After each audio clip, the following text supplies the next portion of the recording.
yang dikasih oleh Tuhan kita Yesus Kristus, puji Tuhan hari ini saya Pendeta Hendrik Makasale dari Bali mengucapkan selamat Paskah buat kita semua dan kepada semua orang Kristen yang ada di Pulau Bali, juga ada di Indonesia dan seluruh dunia. Kita semua bergembira, kita semua bersukacita karena hari ini adalah hari kemenangan. 2000 tahun yang lalu Yesus Kristus bangkit dari kematian, dan kita juga merayakan kemenangan itu dengan hal yang penuh dengan sukacita karena ada berkat yang luar biasa daripada kuasa kebangkitan Yesus Kristus. Baik Bapak Ibu yang terkasih, kalau kita bicara tentang kebangkitan Yesus Kristus, maka kita sebagai orang percaya sungguh-sungguh yakin Yesus Kristus itu sudah dibangkitkan, dan memang peristiwa itu benar-benar terjadi, adalah sebuah kebenaran yang mutlak yang tidak bisa dibantah oleh siapapun. Bapak Ibu yang terkasih, kalau kita dengar ada orang yang mengatakan itu kan berita bohong,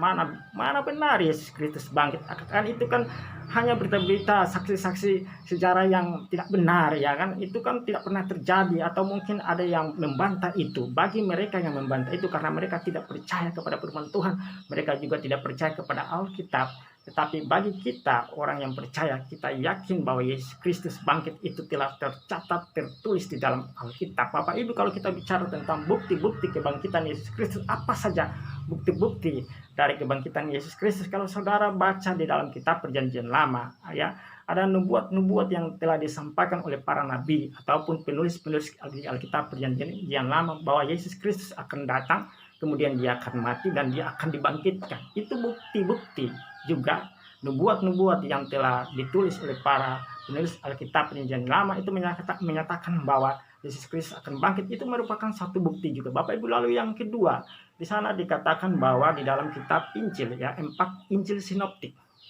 Matius, Markus, Lukas, Yohanes, mencatat hal tersebut. Bahkan penulis Lukas, dia bukanlah seorang murid Yesus, tetapi dia adalah seorang tabib atau seorang dokter. Dia mencatat tentang peristiwa kebangkitan Yesus Kristus. Itu merupakan sebuah bukti bahwa 4 penulis kitab sinopsis mereka mencatat demikian. Bapak, lalu apa ya?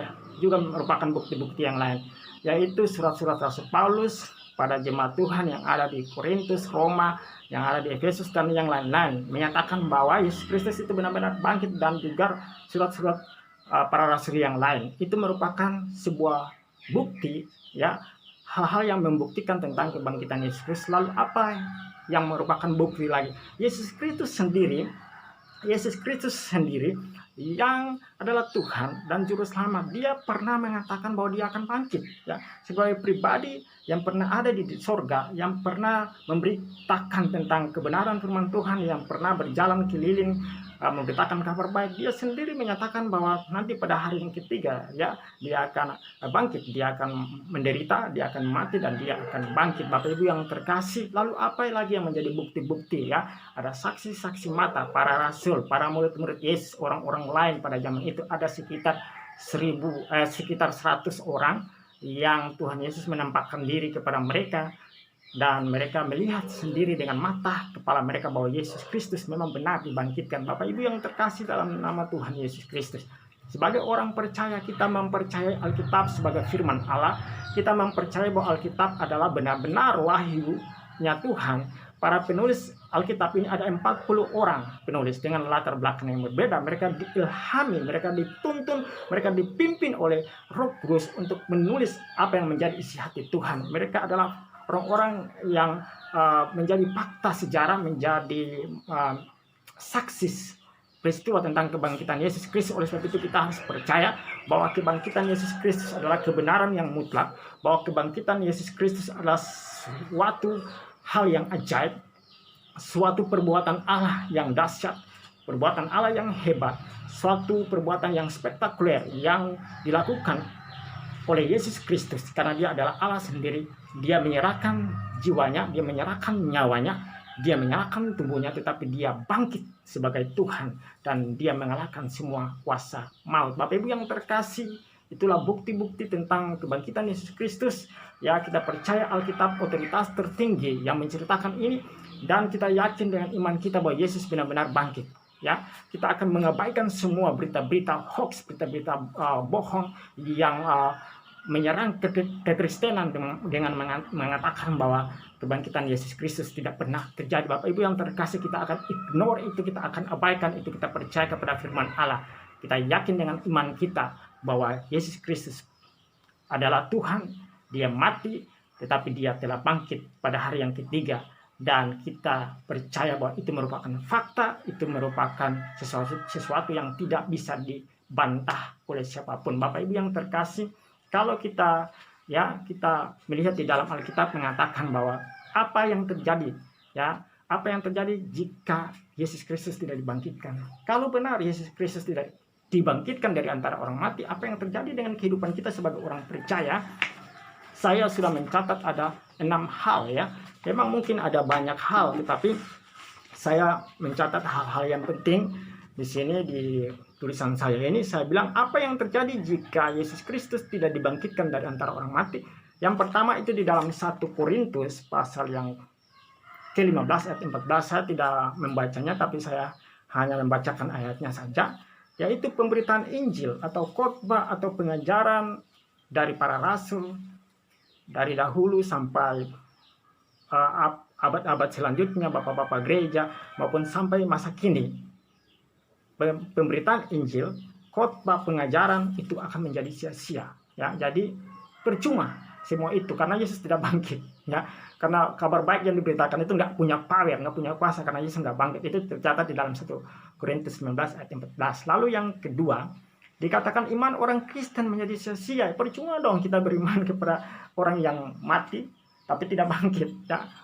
Karena ada banyak orang yang mengaku dia bangkit tapi itu nggak benar ya, hanya Yesus Kristus yang bangkit. Jadi kita kalau benar-benar Yesus tidak bangkit, maka kita percuma dong ya, sia-sia aja kita mempercayai orang yang mati dan mati selamanya dan tidak bangkit. Tetapi itu tidak benar, Yesus Kristus memang bangkit dan kita mempercayai kepada orang yang bangkit dari kematian dan memberikan kita hidup. Bapak Ibu yang terkasih, itu tercatat dalam 1 Korintus 15 ayat 14. Lalu yang ketiga, para rasul Yesus Kristus menjadi penipu dan pendusta. 1 Korintus 15 ayat 15 ya. Kalau benar ya Yesus Kristus tidak dibangkitkan, maka para rasul, murid-murid Yesus dan para saksi mata itu bohong. Mereka sedang memberitakan kabar yang bohong, kabar hoax bagi kita, sehingga kita juga menjadi orang yang tertipu. Tetapi tidak demikian Bapak Ibu, bahwa Yesus Kristus dibangkitkan. Oleh sebab itu para rasul Yesus Kristus, para murid-murid Yesus Kristus dan para saksi mata yang melihat Yesus Kristus dibangkitkan, bahkan Yesus Kristus menampakkan diri kepada mereka adalah saksi-saksi mata, saksi-saksi hidup akan kebangkitan Yesus Kristus, adalah saksi-saksi yang benar. Bapak Ibu yang terkasih, lalu yang keempat dikatakan apabila benar Yesus tidak dibangkitkan, maka kita orang percaya ini masih hidup di dalam dosa. Kita masih diperhamba oleh dosa, kita masih diperbudak oleh dosa, bahkan kita masih hidup di dalam menjadi hamba iblis. Oleh sebab itu kita tidak bisa hidup bebas, kita tidak bisa merdeka di dalam kebenaran Kristus, karena kita tidak bisa hidup kita tidak memiliki power atau kuasa apapun karena Yesus Kristus tidak bangkit. Bapak Ibu yang terkasih, kita masih hidup dikuasai oleh dosa dan kita masih hidup di dalam ketidakkebenaran. Oleh sebab itu maka kita tidak bisa mengalami kemenangan dan kebebasan, dan kita tidak bisa mengalami orang yang merdeka untuk melayani Tuhan. Oleh sebab itu kita yakin bahwa Kristus telah dibangkitkan, maka kita menjadi orang yang merdeka. Kita hidup di dalam kebenaran, maka kebenaran itu yang akan memerdekakan kita. Itu ada di dalam 1 Korintus 15 ayat 17. Kalau benar-benar Yesus tidak dibangkitkan, maka kita masih hidup di dalam dosa. Tetapi puji Tuhan, Yesus telah dibangkitkan dan kita hidup di dalam kebebasan, dan kita menjadi orang-orang yang merdeka di dalam Kristus Yesus untuk melayani Tuhan. Bapak Ibu yang terkasih, hal yang kelima, jika benar Yesus Kristus tidak dibangkitkan, maka orang-orang percaya akan binasa. Mereka tidak akan dibangkitkan, mereka juga akan mengalami maut di dalam 1 Korintus 15 ayat 18. Tetapi puji Tuhan, kita yakin bahwa kita tidak lagi akan binasa, kita juga akan dibangkitkan dan kita tidak mengalami maut karena Yesus Kristus telah bangkit. Lalu yang keenam, yang terakhir Bapak Ibu, kalau Yesus tidak dibangkitkan, maka kita orang percaya adalah orang yang sangat malang dari segala manusia. 1 Korintus 15 ayat 19. Puji Tuhan, Yesus Kristus bangkit Dia telah dibangkitkan dari antara orang mati. Makanya kita adalah orang yang paling beruntung Bapak Ibu. Dari antara segala manusia, kita adalah orang-orang yang diberkati oleh Tuhan. Kita adalah orang-orang yang paling beruntung Bapak Ibu. Bukan orang-orang yang malang, bukan orang-orang yang memiliki nasib yang malang, tetapi orang-orang yang paling beruntung karena kita menerima segala berkat Tuhan. Kita menerima segala kemenangan Kristus dari kuasa kebangkitan Yesus Kristus. Bapak Ibu yang terkasih, lalu apa yang menjadi berkat dari kuasa kebangkitan Yesus Kristus? Di hari ini kita rayakan dengan sukacita. Saya akan berikan 5 hal. Memang masih banyak ya tentang berkat dari kuasa kebangkitan Yesus Kristus, tapi tidak cukup ya kalau saya berbicara terlalu banyak di khotbah kali ini. Tetapi saya akan bagikan saudara 5 berkat dari kebangkitan Yesus Kristus. 5 berkat dari kuasa kebangkitan Yesus Kristus. Yang pertama, kita diberikan kuasa, kita diberikan otoritas, kita diberikan kekuatan dan wewenang untuk kita diberikan kuasa dan wewenang, otoritas untuk bisa menjalani kehidupan kita di muka bumi ini. Bapak Ibu yang terkasih di dalam Tuhan kita Yesus Kristus, saya akan baca kitab Efesus pasal yang ke-1 ayat 19 sampai 23. Di sana dikatakan ayat 19, dan betapa hebat kuasanya bagi kita yang percaya, sesuai dengan kekuatan kuasanya yang dikerjakannya di dalam Kristus dengan membangkitkan dia dari antara orang mati dan mendudukkan dia di sebelah kanannya di sorga, jauh lebih tinggi dari segala pemerintah dan penguasa dan kekuasaan dan kerajaan dan tiap-tiap nama yang disebut, bukan hanya di dunia ini saja, melainkan juga di dunia yang akan datang. Dan segala sesuatu telah diletakkannya di bawah kaki Kristus, dan dia telah diberikannya kepada jemaat. Garis bawahi ya, Yesus Kristus telah memberikan segala kuasa kepada jemaat. Jemaat itu siapa? Kita nih orang percaya. Siapa nih jemaat? Kita adalah tubuh Kristus. Siapa itu jemaat? Kita adalah gereja. Gereja berbicara bukan gedung, gereja berbicara bukan bangunan, tetapi gereja adalah kita. Ya, orang percaya, eklesia ialah gereja. Kita telah diberikan kuasa ya sebagai kepala dari segala yang ada. Jemaat yang adalah tubuhnya ya, yang yaitu kepenuhan dia yang memenuhi semua dan segala sesuatu. Bapak Ibu yang terkasih, kita diberikan kuasa, kita diberikan otoritas, kita diberikan wewenang, kita diberikan kekuatan, power oleh Kristus Yesus. Segala kuasa telah diletakkan di bawah kaki Kristus Yesus, dan Yesus memberikan kita kuasa itu sebagai jemaat Tuhan untuk kita bisa menjalani kehidupan kita di muka bumi ini dengan kehidupan yang berkemenangan. Bapak Ibu yang terkasih, kalau kita punya kuasa, kalau kita punya otoritas, kita bukan seorang yang pecundang. Kita bukan seorang yang adalah orang yang kalah. Kita lebih daripada pemenang. Oleh sebab itu, pakai kuasamu, pakai otoritasmu untuk kau bisa survive di dalam kehidupanmu, di dalam pribadimu, di dalam pekerjaan, dalam keluargamu, di dalam pelayanan, bisnis, apapun. Pakai kuasa kebangkitan Yesus. Anda berdiri sebagai seorang yang punya otoritas, gunakan, pakai itu, lakukan itu di dalam kehidupanmu. Anda berdiri sebagai pemenang. Jangan Anda mau ditipu oleh iblis, jangan kita mau dipermalukan oleh iblis, tapi kita punya otoritas, dan otoritas itu diberikan Yesus Kristus, karena Yesus Kristus telah melucuti semua pemerintah kuasa kegelapan, bahkan semua pemerintahan yang ada di bumi ini takut kepada pemerintahan Kristus. Maka kita lebih daripada pemenang. Bapak Ibu yang terkasih, itu berkat yang pertama. Lalu berkat yang kedua ya, yang saya mau bagikan kepada saudara pada hari ini ya, yaitu kita mendapatkan kemenangan atau victory ya. Kita mendapatkan victory atau kemenangan. 1 Korintus 19 ayat 57. Saya akan baca kepada saudara semua 1 Korintus 15 ayat yang ke-57. Di sini dikatakan seperti ini. Sebaiknya saya baca dulu ayatnya yang ke-54. Dan sesudah yang dapat binasa ini mengenakan yang tidak dapat binasa, dan yang dapat mati ini mengenakan yang tidak dapat mati, maka akan genaplah firman Tuhan yang tertulis, maut telah ditelan dalam kemenangan. Hai maut, di manakah kemenanganmu? Hai maut, di manakah sengatmu? Ayatnya yang ke-56. Sengat maut ialah dosa, dan kuasa dosa ialah hukum Taurat. Ayat yang ke-57. Garis bawahi. Tetapi syukur kepada Allah yang telah memberikan kepada kita kemenangan oleh Yesus Kristus Tuhan kita. Bapak Ibu yang terkasih, kita lebih daripada pemenang. Yesus Kristus telah bangkit dari kematian, dan kuasa kemenangan itu mengalahkan maut, mengalahkan kuasa dosa, mengalahkan iblis, mengalahkan kematian, maka kita lebih daripada pemenang. Bapak Ibu yang terkasih, engkau harus berjalan dengan kemenangan. Engkau harus berjalan dengan seorang pemenang. Engkau tidak harus kalah terus di dalam kehidupan pribadimu, kalah terhadap dosa, kalah terhadap iblis. Engkau tidak harus kalah terhadap situasi, tetapi engkau berdiri di dalam kemenanganmu. Engkau deklarasikan kemenanganmu, bahwa kemenanganmu telah diberikan oleh Yesus Kristus buat kita orang percaya. Dan kita pakai kemenangan kita. Di dalam 1 Yohanes pasal yang kelima ayat 4-5, di sana dikatakan bahwa kita mengalahkan dunia dengan iman kita. Orang percaya mengalahkan dunia dengan iman kita. Jadi siapakah yang mengalahkan dunia?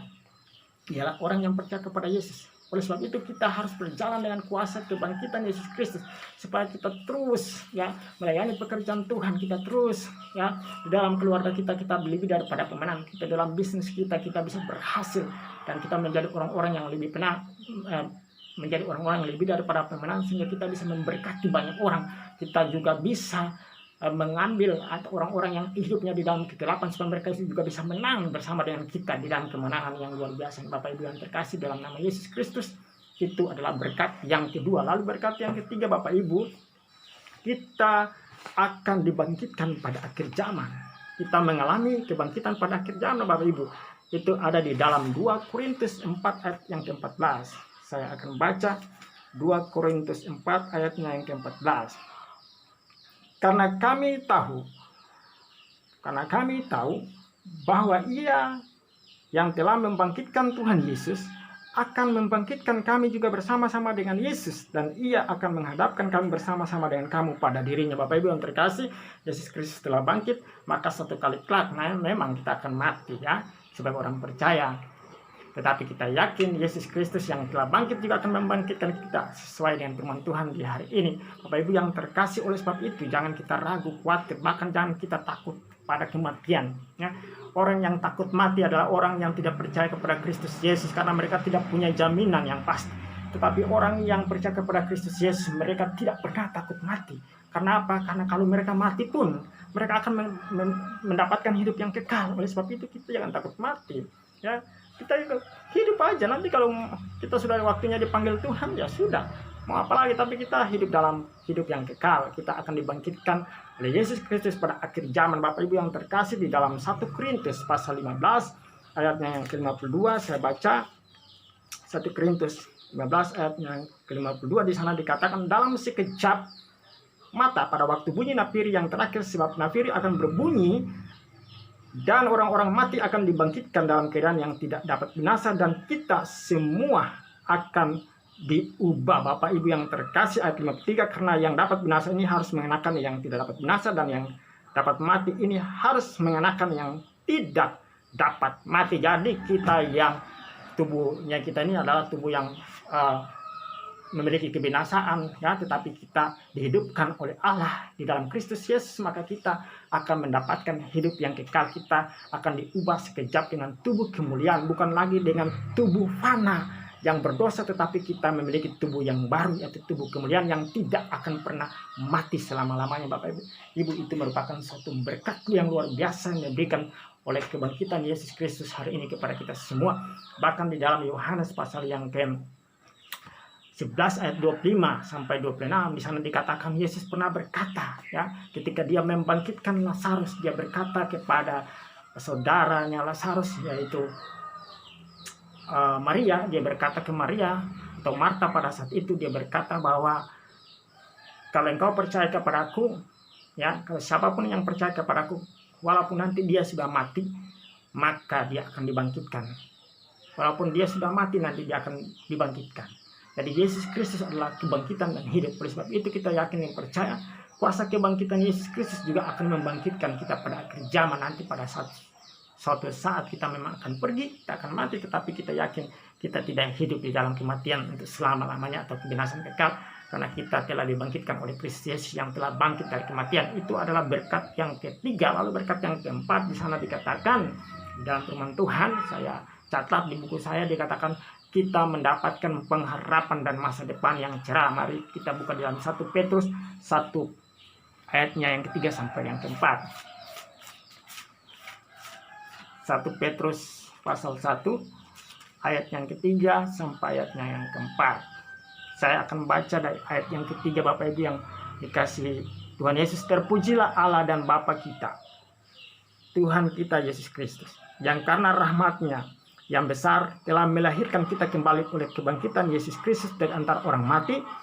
Garis bawah ini, kepada suatu hidup yang penuh pengharapan. Bapak Ibu yang terkasih, ada pujian yang mengatakan sebab dia hidup ada hari esok, sebab dia hidupku tak gentar, karena ku tahu dia pegang hari esok. Hidup jadi berarti hidup penuh pengharapan. Hidup jadi berarti penuh pengharapan, penuh nilai, penuh makna, penuh kebenaran, penuh damai sejahtera, kedamaian, penuh masa depan yang cerah.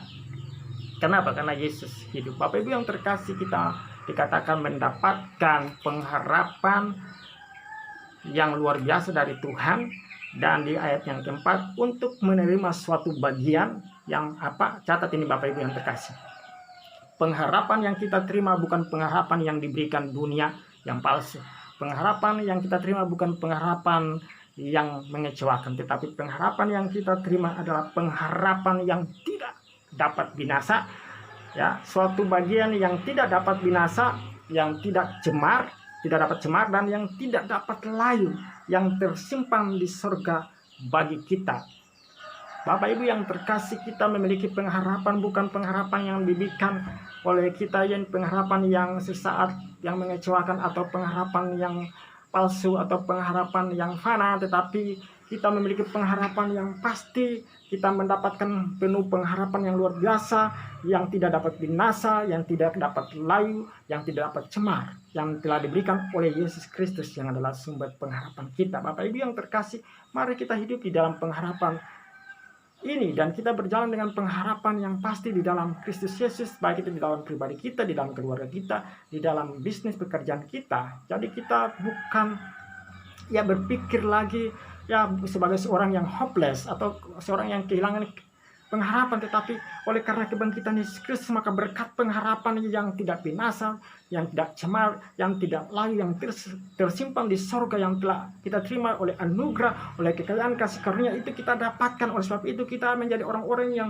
memiliki pengharapan, supaya kita bisa menjadi orang-orang yang membawa pengharapan bagi orang-orang yang telah kehilangan segalanya, bahkan orang-orang yang mungkin memiliki kehidupan yang tidak ada pengharapan di dalamnya. Kita akan menjadi berkat bagi mereka. Bapak Ibu yang terkasih, kita akan membangun iman mereka karena kita memiliki pengharapan, suatu pengharapan yang berbeda. Sebab itu Bapak Ibu yang terkasih dalam Tuhan, kita berdiri di tengah-tengah pengharapanmu, di atas pengharapanmu, karena Kristus yang adalah pengharapanmu. Di dalam kitab Ibrani dikatakan bahwa kita memiliki satu pengharapan di mana Yesus Kristus menjadi perintis buat kita. Dia masuk dan dia mengalahkan maut, dan kita memasang jangkar kita dan memasang sauk kita di dalam pengharapan Kristus Yesus. Maka kita tidak diombang-ambing oleh gelombang apapun, pengejaran apapun, berita-berita buruk apapun. Karena apa? Karena kita memiliki satu pengharapan yang kuat, pengharapan yang seperti jangkar yang kuat.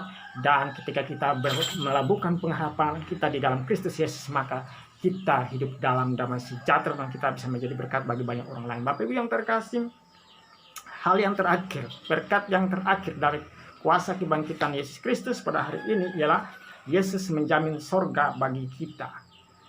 Yesus menjamin sorga bagi kita.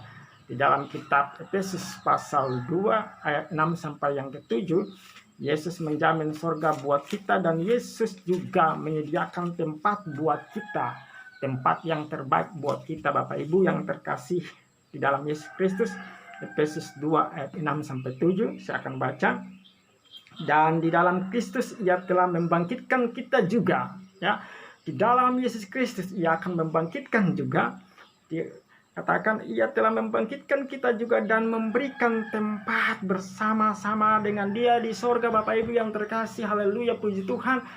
Berkat yang kelima, Bapak Ibu, kita akan dibangkitkan dan Yesus menyediakan tempat di sorga buat kita, Bapak Ibu. Jadi di dalam dunia ini, di bumi ini, kita ini hanya numpang.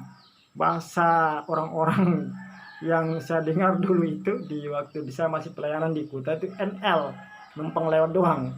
kita ini hanya hidup temporary sementara di bumi ini. Kita bukan berasal dari dunia ini ya, kita bilang, tapi kita ini adalah orang-orang surgawi. Ya, kita ini adalah orang-orang dari surga. Hanya kita sementara saja, nanti kita akan ke surga Bapak Ibu ya. Dan kita akan menjadi orang-orang penghuni surgawi untuk selama-lamanya. Bahkan di sana dikatakan bahwa Yesus telah menyediakan tempat untuk kita.